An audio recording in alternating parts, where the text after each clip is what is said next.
Laissez-moi vous parler aujourd'hui d'une télé que je vous ai déjà présentée en tout début d'année. C'était au CES à Las Vegas. À l'époque, on pouvait y aller. Eh bien, je vous ai parlé de cette toute nouvelle télé de Samsung qui s'appelle The Zero. Alors, The Zero, c'est un nouveau concept chez Samsung et surtout, c'est une toute nouvelle ouverture. Ce qui est super avec cette télé, c'est qu'elle va pouvoir bouger en fonction de vos besoins. Je vous explique. Vous partez d'un smartphone, de préférence un smartphone Samsung, parce que si vous n'avez pas, regardez, hop là, je bouge, ça bouge. Si vous n'avez pas un smartphone Samsung, l'expérience sera quand même bien moins bonne, bien moins intéressante, ne serait-ce qu'au niveau du partage et des différentes fonctionnalités que vous allez pouvoir avoir avec. Il vous faut l'application SmartThings de Samsung pour pouvoir piloter tous vos objets de Samsung. Ce qui est super avec cette télé, c'est qu'elle est conçue pour s'adapter à tous vos contenus multimédia. Parce que oui, et vous le savez, aujourd'hui, les contenus se consomment aussi bien au format paysage qu'au format portrait. Et pour ça, il nous fallait une télé qui s'adapte. Et pour ça, regardez, vous n'avez qu'à venir pivoter votre smartphone, votre télé pivote.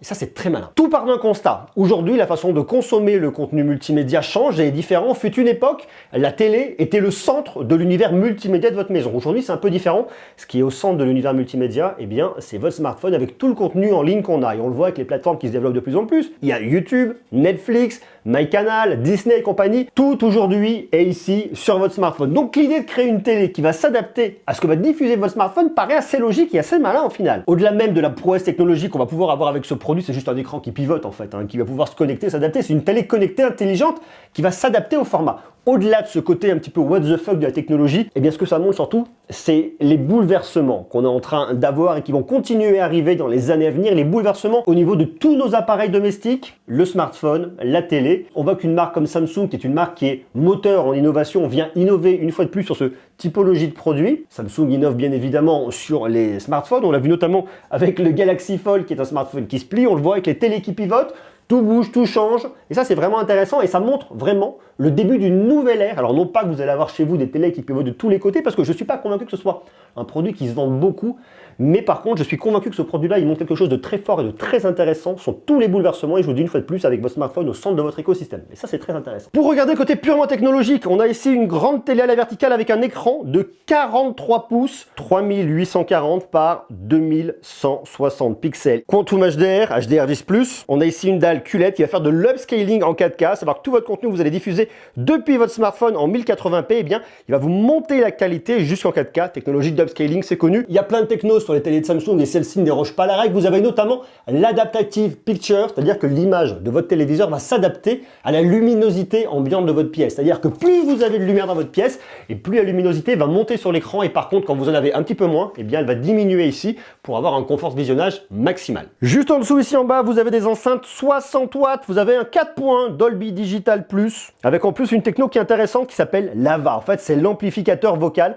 Ça va détecter les sons ambiants dans une pièce si vous avez par exemple beaucoup de bruit, et ça va venir augmenter le volume des voix, c'est-à-dire les fréquences médium, pour plus de compréhension. Vous pouvez soit venir la piloter directement avec votre petite télécommande là, c'est extrêmement minimaliste. Vous avez un bouton ici pour venir la faire pivoter. Et là, je suis sur Tizen de façon très standard, c'est-à-dire que je vais avoir tous mes menus, mes réglages Prime, Apple TV, OCS, enfin après, voilà, en fonction des abonnements que j'ai également YouTube, j'ai tous mes galeries SmartThings.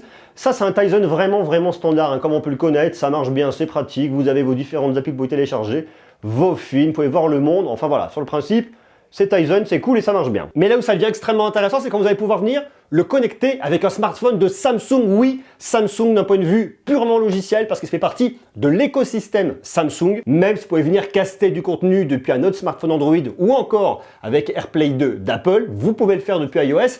Mais l'expérience maximale va vraiment se faire avec un smartphone de Samsung. Donc cette télé, il faut l'acheter si vous avez un smartphone de Samsung. Si vous n'avez pas un smartphone de Samsung, il y a un peu moins d'intérêt. Pour vous connecter sur votre smartphone de Samsung, il faut venir ici dans Smart View que vous venez activer. Vous n'avez plus qu'à la sélectionner et là vous allez avoir un vrai mirroring de votre smartphone directement sur votre télé. Ça c'est vraiment très sympa. Alors on a un petit délai de latence, donc si vous voulez jouer à des jeux en regardant uniquement votre écran, eh bien vous risquez de souffrir un petit peu, mais par contre, pour caster du contenu, ça marche vraiment bien. Que ce soit du contenu sur Netflix, vous allez consulter vos TikTok extrêmement facilement. D'ailleurs, je vous invite à me suivre sur TikTok, Monsieur Greux, venez me rejoindre, il y a plein de trucs très sympas. Vous pouvez également naviguer dans Instagram, regarder toutes les stories que vous voulez. En somme, c'est une télé qui vient s'adapter à votre façon de vivre et non pas l'inverse. Alors par contre, il faut lui trouver un petit peu de place parce qu'elle doit être posée sur un pied directement au sol. Il vous faut un tout petit peu de dégagement à côté pour qu'elle puisse pivoter très facilement. Pour voir où sont les connectiques, il faut passer par derrière. HDMI, USB, IARC, on va retrouver ici les grands standards. Je ne crois pas que ce soit la télé du futur, mais ce que ça montre, c'est qu'il y a de vrais changements dans nos modes de consommation et notamment liés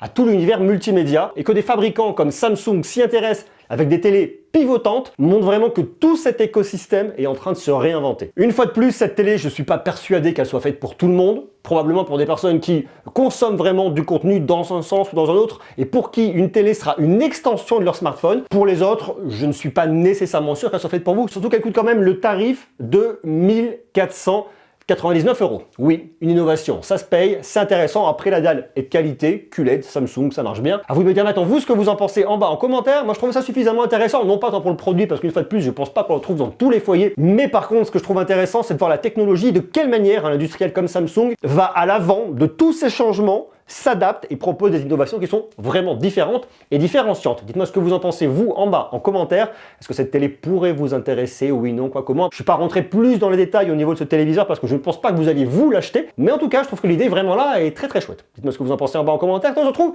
extrêmement rapidement pour parler de Samsung. D'ailleurs, le smartphone que j'ai pris pour vous faire la démo, c'est le Samsung Galaxy A41. Dites-moi si vous voulez qu'on en parle. Je n'en ai pas encore parlé sur la chaîne. Est-ce que vous voulez qu'on se fasse un test de ce smartphone? Est-ce qu'il pourrait potentiellement vous intéresser? Dites-le moi. Et en fonction de vos réponses, je sortirai un test plus ou moins rapidement. Sur ce, je vous embrasse. C'était Monsieur Gros et à très bientôt. Des bisous. Ciao, ciao.